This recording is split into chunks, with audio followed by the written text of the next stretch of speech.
देखिए क्या दिया हुआ है यहाँ पे, 4 चिल्ड्रन आर सिटिंग इन अ रो। तो चारों के चारों बच्चे एक रो में बैठे हुए हैं। A is occupying the seat next to B, यानी ए और बी आजू बाजू में बैठे। तो हो सकता है ए के राइट हैंड साइड में बी बैठा हुआ हो, या तो ए के लेफ्ट हैंड साइड में बी बैठा हुआ हो, बट नॉट नेक्स्ट टू सी, यानी ए के बाजू में सी नहीं बैठना चाहिए। कैसे भी, आपके लेफ्ट साइड में भी नहीं और राइट साइड में भी नहीं।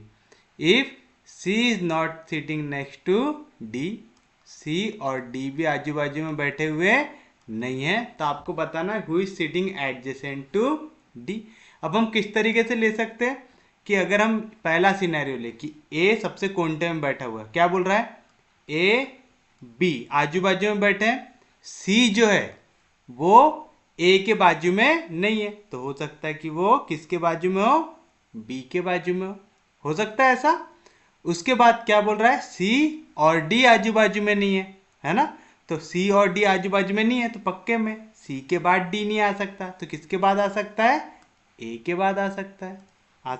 तो हमारी सीक्वेंस क्या बन सकती है, डी ए बी सी। तो हमको क्या पूछ रहा था यहाँ पे, डी के एडजेसेंट में कौन है, तो डी के एडजेसेंट में कौन दिख रहा है आपको, ए। तो ये रहेंगे आपके लिए आपका फाइनल आंसर। कैसे निकाले समझा, क्या कह रहा है, ए और बी आजू बाजू में बैठे हुए, तो ए बी ऐसे भी बैठ सकते, बी ए ऐसे भी बैठ सकते।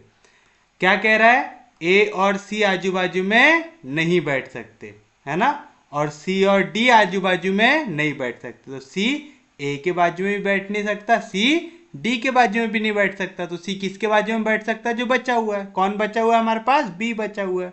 तो ए बी सी ऐसा बैठ सकते हैं, या सी बी ए ऐसा बैठ सकते हैं। अब क्या पूछ रहा है आपसे कि डी के एडजेसेंट में कौन बैठा है। अब आप एक चीज बताओ, डी जो है वो सी के एडजेसेंट में बैठ सकता है क्या, नहीं बैठ सकता। तो सीधी सी बात है, यहाँ पे बैठेगा क्या, नहीं बैठेगा, उसको इस साइड बैठना पड़ेगा, तो आएगा डी ए बी सी। या तो आप देखो यहाँ पे सी के लेफ्ट हैंड साइड में बैठ सकता है क्या, नहीं, तो क्या करना पड़ेगा, ए के बाजू में बैठना पड़ेगा। दोनों सिनेरियो में आपके डी के पड़ोस में कौन आ रहा है, सिर्फ और सिर्फ ए आ रहा है। समझा।